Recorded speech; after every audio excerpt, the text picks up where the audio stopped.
नमस्कार दोस्तों, आप सभी का स्वागत है स्टेनो हेल्प में। तो दोस्तों, सबसे पहले आपको एक अच्छी बात बता दूं कि आपके RHC राजस्थान हाई कोर्ट का एग्ज़ाम कैसे भी हुआ हो, चाहे अच्छा हुआ हो चाहे बुरा हुआ हो, लेकिन आपको स्टेनो की तैयारी को नहीं छोड़ना है।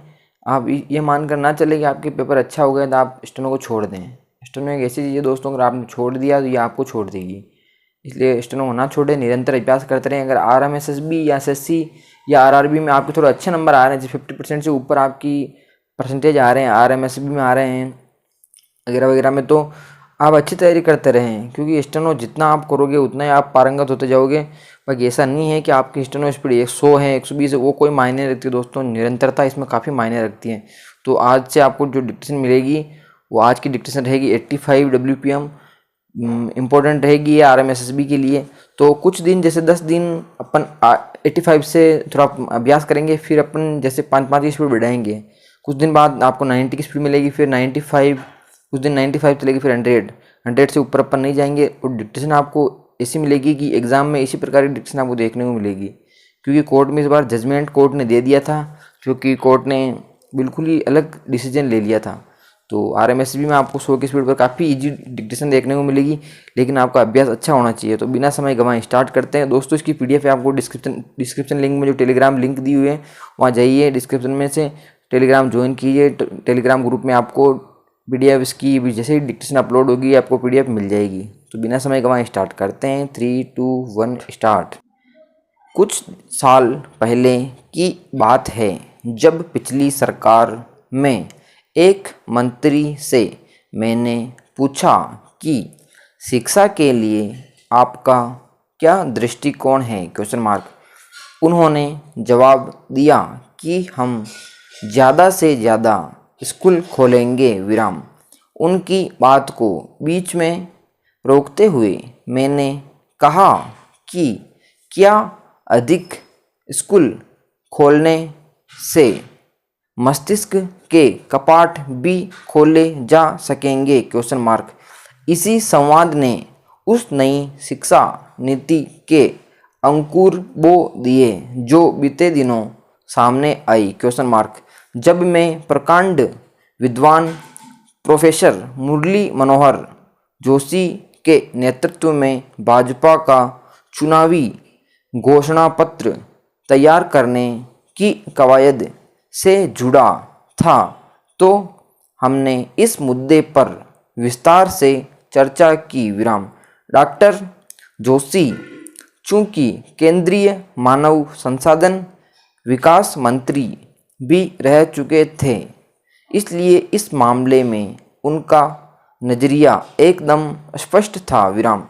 उनका मानना था कि कोठारी आयोग के बाद हमने शिक्षा नीति को समग्रता से नहीं देखा, विराम। ऐसे में हालिया घटनाक्रमों का उचित विश्लेषण कर हमें नई शिक्षा तैयार करनी चाहिए, विराम। ऐसे इस प्रकार चुनाव में नई शिक्षा नीति का वादा किया गया, जो अब पूरा भी हो गया, विराम। वर्ष 1986 में आई नीति के करीब 3.5 दशक बाद देश को नई शिक्षा नीति मिली है, विराम। यह भारत को विश्व शक्ति बनाने की राह पर ले जाएगी और उसकी बुनियाद ज्ञान पर आधारित होगी, विराम। यह नीति शैक्षणिक ढांचे में व्यापक बदलाव करने वाली है, विराम। शिक्षा में गवर्नेंस, डिलीवरी और उसके वित्त पोषण के लिहाज से यह पारिभाषिक संस्थागत ढांचे से लेकर परिचालन के स्तर तक परिवर्तन एवं कायाकल्प करने वाली है, विराम। पैरा। जहाँ तक प्रभाव के दृष्टिकोण से बड़े बदलाव की बात है, तो मुझे सबसे अहम पहलू यही लगता है कि हमने शिक्षा में ठहराव को समाप्त किया है, विराम। नई शिक्षा नीति व्यावसायिक शिक्षा के साथ ही सहगामी पाठ्यक्रम के लिए आधार तैयार करती है, विराम। इतना ही नहीं, कला, सामाजिक विज्ञान और विज्ञान में विकल्पों की भरमार के साथ ही क्रेडिट ट्रांसफ़र के साथ ही मल्टीपल एंट्री और एग्जिट की पेशकश भी करती है विराम। यदि छात्रों को पाठ्यक्रम बदलने की सुविधा मिलेगी और उसमें पिछले पाठ्यक्रम में की गई उनकी मेहनत जाया भी नहीं होगी विराम। मिडिल स्कूल में कोडिंग को एक भाषा के रूप में शामिल करने से नई पीढ़ी का रचनात्मक संभावनाओं को नए पंख मिलेंगे विराम। रचनात्मक सोच, तर्कशक्ति, निर्णयन और नवाचार को शामिल कर भारतीय शिक्षा दुनिया में संभवतः सबसे बेहतरीन व्यवस्था की पांत में शामिल हो जाएगी विराम। पैरा, नई शिक्षा नीति में स्वतंत्रता और लचीलेपन का भी समावेश है विराम। पाठ्यक्रम निर्माण और क्रियान्वयन के लिए इसमें संस्थानों अकादमिक वर्ग की अधिक छूट दी गई है विराम। मान्यता प्राप्त कॉलेज प्रणाली अब अतीत की बात हो जाएगी विराम। शिक्षकों को अपने हिसाब से पढ़ाने की आज़ादी होगी विराम। अध्ययन के तौर तरीके भी ऐसे अनुभव आधारित अधिक होंगे जिससे सीखने की प्रक्रिया में सहभागिता बढ़ेगी विराम। इससे पाठ को रटने के बजाय वास्तव में ज्ञान का हस्तांतरण प्रभावी रूप से संभव हो सकेगा विराम। स्वमूल्यांकन के साथ वृहद रिपोर्ट कार्ड छात्रों को गहन आत्मविश्लेषण की ओर अग्रसर कर उनके भीतर व्यापक बदलावों का आधार बनेगा विराम। दिग्गजों के प्रेरक वीडियो न केवल बच्चों पर बोझ घटाएंगे बल्कि इससे उन्हें प्रेरणा भी मिलेगी। नई शिक्षा नीति को हमने लचीला तो बनाया है लेकिन यह भी सुनिश्चित किया है कि उससे कोई समझौता न हो विराम। पैरा, चाहे स्कूली शिक्षा हो या कोई डिग्री, उसे हासिल करने के बाद सक्षमता बढ़ानी चाहिए विराम। इसीलिए मिडिल स्कूल में व्यावसायिक शिक्षा का प्रावधान किया गया है विराम। इसका तात्पर्य यह है कि हम विभिन्न क्षेत्रों में कौशल संवर्धन और क्षमता निर्माण को ध्यान में रखते हुए शिक्षा की प्रासंगिक बना रहे हैं विराम। कौशल अर्जित करने के बाद कोई पढ़ाई के दौरान कमाई भी करने में सक्षम हो सकेगा विराम। सक्षमता आकलन से शिक्षा और सार्थक बनेगी विराम।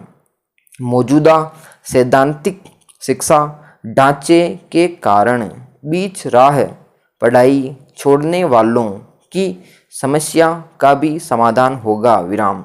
2 वर्षीय डिप्लोमा, दीर्घावधिक degree course, academic credit bank और क्रेडिट स्कोर के साथ AMOOS यानी मैसिव ओपन ऑनलाइन कोर्सेज जैसे नवाचारी कदम इसीलिए उठाए गए हैं विराम। पैरा, सरकारी एवं निजी संस्थानों के लिए एक समान मानक सुनिश्चित करने से हम बेहतर नतीजों की उम्मीद कर सकते हैं क्योंकि अब सभी के लिए मैदान एक समान होगा विराम। शिक्षक नियुक्ति प्रक्रिया में परिवर्तन, उनके कार्यकाल की निगरानी और शिक्षकों के लिए उपलब्ध प्रशासनिक दायित्वों की व्यवस्था ऐसे क्रांतिकारी बदलाव है जो अच्छी प्रतिभाओं को अकादमिक जगत की ओर आकर्षित करेंगे विराम। पैरा, आज मानव का ज्ञान से मतलब नहीं रह गया है विराम। मात्र धन से ही जीवन की समस्त आवश्यकताओं और उद्देश्यों की पूर्ति करने की उसकी संकीर्ण सोच और मानसिकता बन चुकी है। विराम। जीवन क्या है? Question mark. यह किस लिए मिला है? Question mark. यह जीवन हमें किसने और क्यों दिया है? Question mark. इसे जानने के लिए ज्ञान का अभिप्राय क्या है? Question mark. क्या मात्र धनोपार्जन करना ही जीवन का अभिप्राय है अथवा धनोपार्जन के साथ साथ ज्ञानोपार्जन की भी अनिवार्यता है? Question mark. हमारे ऋषियों मुनियों ने वेदों, उपनिषदों, ग्रंथों आदि की रचना किस उद्देश्य से की है? Question mark. इतने ज्ञान की पुस्तकों का सृजन करने का आखिर उनका कोई तो उद्देश्य रहा होगा। विराम समाप्त। दोस्तों ये डिक्टेशन थी 9 मिनट 20 सेकंड की। गति बिल्कुल इसकी एग्जिट है 85। तो आप आराम से इसको लिखें।